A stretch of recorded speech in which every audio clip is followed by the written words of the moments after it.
안녕하세요. 안녕하세요. 대터이 주간 환율 전망이 돌아왔습니다. 이번 주엔 제가 맞췄죠? 네네. 네. 11월 27일부터 12월 3일 오늘 목요일까지 달러원 저점은 1096.20, 고점은 1109.00. 오늘 목요일 종가는 1097.00, 1097원이었습니다. 일단 코스피가 사상 최고치 경신 행진을 계속하고 있고, 이제 살짝 반등을 했던 날은 이제 말일날 MSCI 리밸런싱, 지난 여름에도 그런 적이 있었는데, 이거에 따라서 외국인이 코스피 순매도를 사상 최고 수준으로 내놓으면서 달러원 환율도 소폭 반등하는 날도 있었지만 나머지는 계속 빠졌습니다. 12월 1일에는 11월 한국 수출이 전년 대비 증가한 걸로 나오면서 이것도 달러원의 하락 재료가 되었었고요. 그 다음에 달러 위안도 빠지고 있고 달러 인덱스 자체가 계속 빠지고 있습니다. 아무래도 이제 옐런 재무장관이 되고 또 이제 미국의 공화당과 민주당이 계속 부양책에 협상을 할 것 같은 그런 뉴스가 나오면서 이것이 달러 약세 재료가 되면서 사실 이렇게 달러 인덱스 자체가 빠질 때는 당국이 개입을 할 명분 자체도 좀 없기 때문에 결국 1100원 선을 깨고 2년 몇 개월 만에 1097원까지 하락해서 마무리가 되었습니다. 저희가 옛날에 방송을 할 때는 예를 들면 중앙은행의 금리 결정이라든지 PMI나 미국 고용지표 같은 아니면 물가지표 같은 이런 지표에 대해서 주로 설명을 드리곤 했었는데 지금은 경제지표가 중요하지 않아요. 네, 그냥 어차피 다 망가졌고, 그러니까 코로나 때문에 어떤 경제 지표가 시장에 주는 시그널 자체가 큰 의미는 없고 그냥 가던 길을 계속 가는 장세가 이어졌다고 볼 수 있습니다. 어떻게 보셨나요? 네, 달러 약세는 내년까지도 계속 진행될 거라는 게 대형 글로벌 IB들의 공통적인 의견이고 지금 현재 추세로도 달러에 반등을 줄 만한 재료들은 사실 별로 없어요. 백신도 곧 이제 상용화가 나올 거고 접종을 하면은 다시 코로나 이전 시대를 어느 정도 회귀할 수 있다라는 좀 희망이 좀 많이 생겨 있고 재정부양책도 연내 타결을 목표로 좀 하고 있고 연내에 되는지 안 되는지가 중요한 게 아니라 타결할 의지가 있다는 것 자체가 중요한 거기 때문에 결국은 되겠다 이런 생각이 좀 들고 그렇게 되면은 이제 또 대규모의 달러가 또 풀리게 되고 유동성이 주입이 되면서 또 달러 약세가 기반이 되니까 신흥국 쪽으로 이제 돈이 몰릴 거다라는 것도 또 이제 공통된 의견이고 이미 진행되고 있는 추세 자체가 강한 추세가 이제 이어지고 있기 때문에 1100원이라는 어떤 큰 숫자 빅피겨를 과연 뚫느냐 못 뚫느냐 이거는 어떤 속도 조절의 문제였던 것 같고요. 결과적으로 보면 당국 역시도 아까도 말씀하셨지만 큰 추세를 거슬러서 뭔가를 강하게 하려는 거는 큰 소용이 없다. 명분도 약하고 하기 때문에 급하게 투기적인 어떤 세력에 의해서 빠지는 게 아니면 좀 두고 보자. 이런 식으로 되면서 어떤 글로벌 리스크온에 발맞춰서 무난히 달러가 빠진 그런 한 주였던 것 같습니다. 맞습니다. 네. 그러면 경제 기사 보겠습니다. 아직도 곧버스를 들고 돈벌을 하고 있는 제 입장에서는 되게 슬픈 이야기를 하나 하자면 연합 인포맥스 기사고요. 도이체가 꼽은 세계 경제의 두 가지 위험 요인. 자, 두 가지 위험 요인. 위험한 게 있긴 있다는 이거예요. 자, 첫 번째는 겨울철 코로나 확산과 함께 백신의 생산과 유통, 접종 과정의 지연 가능성이 첫 번째 위험 요인이다. 말씀드렸듯이 이제 백신에 어느 나라부터 이걸 분배를 받을 것이냐, 누구부터 맞을 것이냐, 그리고 백신을 안 맞겠다고 하는 그런 생각을 가진 사람들을 어떻게 설득해서 맞춰서 결국 집단 면역 수준까지 이룰 수 있을 것인가. 이거는 위험 요인이 맞죠. 네. 두 번째 위험 요인으로 주요국 중앙은행의 기조 변화에 따른 금융시장 혼란을 꼽았는데 자, 지금 굉장히 공격적으로 양적 완화, 제로금리 이런 상황에 이미 3월 달에 도달을 해 있죠. 따라서 자산 가격의 과대평가, 계속 주식은 계속 오르고 그랬으니까요.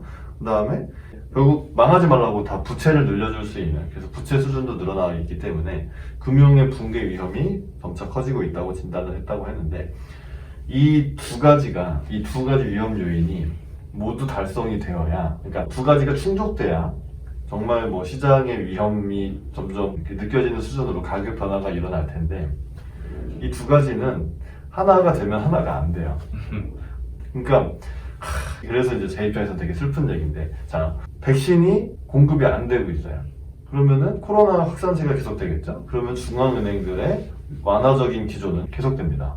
그리고 백신이 잘 퍼져서 첫 번째 위험 요인이 사라지면 그때서야 중앙은행들이 이제 긴축 모드, 돈을 좀 회수해볼까, 부채 규모를 줄이는 디레버리징을 해볼까 이렇기 때문에 첫 번째와 두 번째는 동시에 충족될 수가 없는 게 아닌가. 그렇다는 얘기는 이 자산 가격의 인플레이션, 자산 가격 상승은 지속될 가능성이 있다.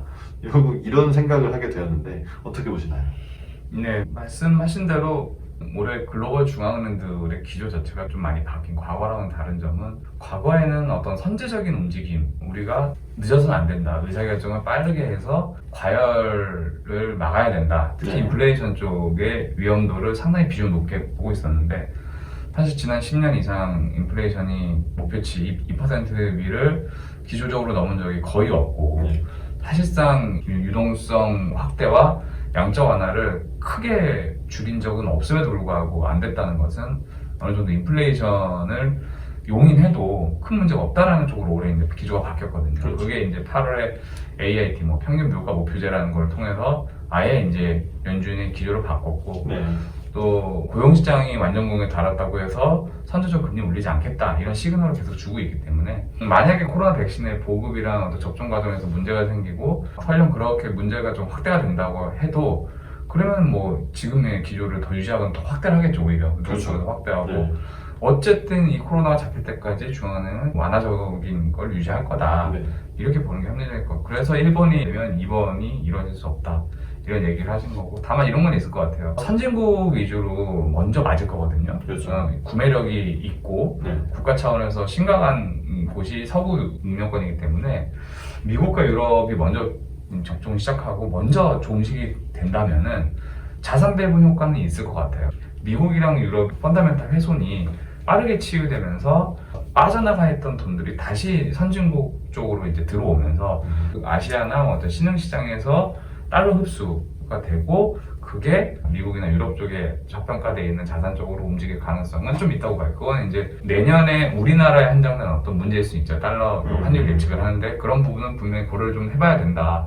왜냐면 바로 12월부터 접종을 시작할 거라고 영국은 이미 얘기했고 네. 미국도 바로 긴급 승인해가지고 맞을 것 같은데 내년 2월 정도면은 전 국민이 맞을 수 있을 것 같다라는 예상도 나오더라고요. 그러면 상당히 빠른 거거든요. 그때는 굉장히 아마 빠른 예상이네요. 예, 이머징은 아예 시작도 못하고 있을 것 같은 네. 느낌인데 그렇게 됐을 때 내년에 어떤 코로나 종식의 시기 차이로 인한 어떤 자산 배분 이런 거는 조금 눈여겨봐야 되지 않을까. 그런데 예단할 수가 없습니다. 네. 뭐 사실 그 mRNA라는 새로운 방식으로 개발한 모더나나 화이자의 백신에 대해서 사람들이 약간의 의구심을 가질 수가 있고 전 일단은 안 맞을 거예요. 저는 그건 안 먹고 싶어요. 처음엔 안 맞을 거예요. 일바따로 맞고 싶지 않아요. 검증이 충분히 안 되기 때문에 네네. 사실은 자발적으로 접종하겠다 쉽지 않아 보여요. 고위험군 특히 노령 나한테 무슨 일이 생길 줄 알고 이거 네. 먹고 죽으면 어떻게 이런 두려움이 있을 거란 말이에요. 네, 그렇죠. 그러니까 지금처럼 버틸랜다 약간 이런 게 분명히 있을 거예요. 그렇죠. 그러니까 백신의 효용과 백신의 위험성에 대해서 코로나 사실 그 줄은 감기라고 생각하는 네, 사람도 네, 있다는데 예, 그럼 백신 안 맞고 예. 코로나 걸리면 버티겠다. 네. 뭐 이럴 수도 있고 뭐. 네, 그럴 것 같아요. 예단이 힘듭니다. 네, 일단 힘들지만 뭐 그런 문제가 생긴다 한들 자산 가격의 인플레이션은 계속될 수가 있다. 네네. 이런 점을 오히려 이 제목과는 달리 시사하고 있는 그런 기사였고요. 네. 네, 다음 기사는 조금 특이한 관점을 네, 이거는 정말 특이한 관점이죠. 여담 인포맥스 기사고 레이 달리오라는 월가의 구루 같은 사람인데 네. 미국은 혁명이냐 내전이냐의 분기점이 있다. 뭐 당장 그렇다는 얘기는 아니겠죠. 네, 네. 네, 그런데 긴 추세로 봤을 때는 그런 분기점이 있다. 무슨 근거에서 이런 말을 했는지 보시면요. 지금 대선 이후 혼란 때문에 혁명이나 내전 이런 분기점이 있다고 했고요. 그 차트 사이클 차트를 통해서 이렇게 설명을 하고 네, 이 차트를 보면 뭐 왕국의 어떤 흥망성쇠 그래프를 이렇게 막 가져와가지고 네, 이 지금 상승 추세에는 중국이 있고 하락 추세에는 지는 해 쪽에는 미국이 있다. 그러니까 결국 번영을 하다가 부채 버블이 네, 그렇죠. 생기고 그러면은 양극화, 그 계층 간의 격차가 커지고 그런 와중에 이제 성장이 저성장으로 이제 돌입을 하면서 경기 침체 쪽으로 이렇게 이제 기울면서 네, 그렇죠. 그리고 부채가 너무 많기 때문에 그렇죠. 네, 꺾이는 순간이 오고 있다. 그러면서 그 다음은 혁명 또는 내전이다. 이런 이야기를 한 거죠. 뭐 필연적으로 이렇게 되는 건 아니지만 이런 역사를, 이런 과거를 돌이켜볼 필요가 있다. 결국 뭐 현재까지는 잘 가고 있습니다. 네, 문제가 없죠. 하지만 정말 뭔가 이 지속 가능성에 대해서는 양극화가 너무 심하다는 측면에서 양극화 때문에 정치적 불안정성이 나타나고 그것은 곧 이제 혁명이나 내전. 그러니까 뭔가 이 단기적으로 뭐냐 변하는 게 아니라 좀 긴 사이클로 봤을 때 사회 불안감이라는 분위기가 그런 식으로 서서히 변할 수 있다라는 얘기죠. 그렇죠. 이미 올해를 기점으로 봐도 우리나라만 보더라도 사실상 펀더멘탈은 2019년만 못한 상태가 지속이 되고 있는데 이게 그리고 완전히 회복되기를 뭐 2022년이 돼야 가능하다라고 보는데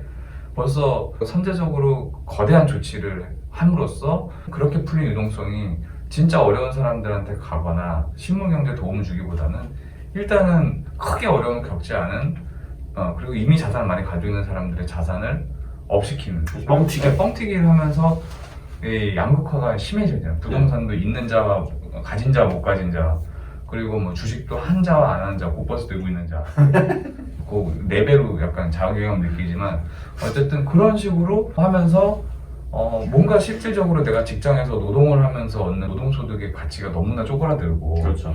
의욕도 안 생기고 그리고 부자는 더 부자 되고 안 되는 사람은 더 망하고 이러면서 양극화 심해지면서 계층 간 갈등이 또 일어나고 이런 게 이제 보이거든요. 그래서 그렇죠. 느껴지죠. 네. 이런 게 극단에 서 있는 데가 지금 미국이니까 네. 자본주의의 이제 끝판왕이잖아요. 그렇죠.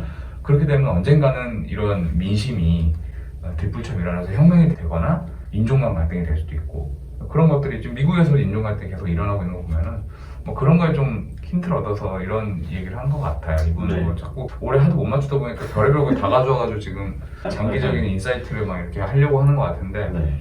좀 흥미로워서 해봤습니다.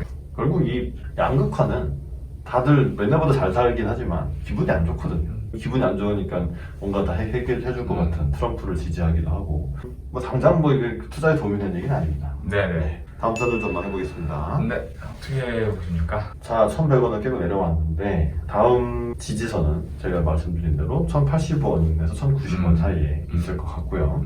왜 달러가 약세냐? 달러를 풀기 때문에 달러가 약세고 그 유탄 맞은 게 유로죠. 네. 유로는 계속 1.2 이렇게 강세를 가고 있는데 그러니까 유럽중앙은행이 뭐 더 해드릴 건 진짜로 없기 때문에 그나마 미국이 정말 완전한 기축통화로서의 달러를 만들어내는 그런 것 때문에 달러 약세는 지조적으로 가고 있고 아까 말씀드린 대로 백신의 문제가 해결이 되면 그것 자체로 좋은 거고 백신이 안 돼도 중앙은행들이 버티고 있기 때문에 이런 현재의 자산 가격 상승과 달러 약세 기조는 당분간은 정말 계속 간다고 봅니다. 네.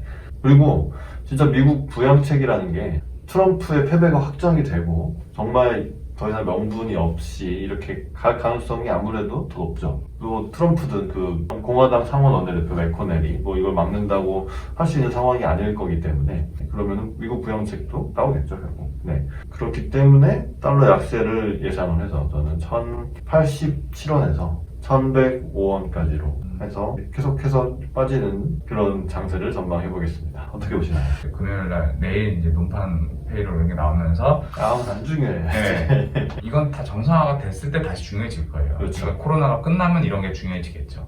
뭐 사실상 저희가 말하면서 느끼는 건데 매주 똑같은 얘기를 한다고 보실 수도 있는데 기분 탓이 아니라 진짜입니다. 뭐 시장 분위기 자체가 달라지는 게 없고 옛날에는 그래도 이 뭐 한국은행 금통이 뭐 금리 인하 동결 이런 거 맞추는 재미라도 있었는데 네. 계속 가는 장세 가더니 이렇게 해서 가겠구나. 네, 그런 상황이라는 점 이해해 주셨으면 좋겠습니다. 도움이 되셨으면 구독도 눌러주시고 좋아요도 눌러주시고 댓글도 달아주시면 저희한테 큰 도움이 되겠습니다. 부탁드리고요. 저희들의 의견은 개인 의견이고 저희들이 다니는 각각의 은행과는 아무런 상관이 없습니다. 투자는 여러분 개인의 판단에 의해서만 하시는 것이고 저희들의 의견은 참고만 해주시기를 부탁드리겠습니다. 그러면 대터의 주간 한일 전망은 다음 주에 다시 돌아오겠습니다. 시청해 주셔서 감사합니다. 감사합니다.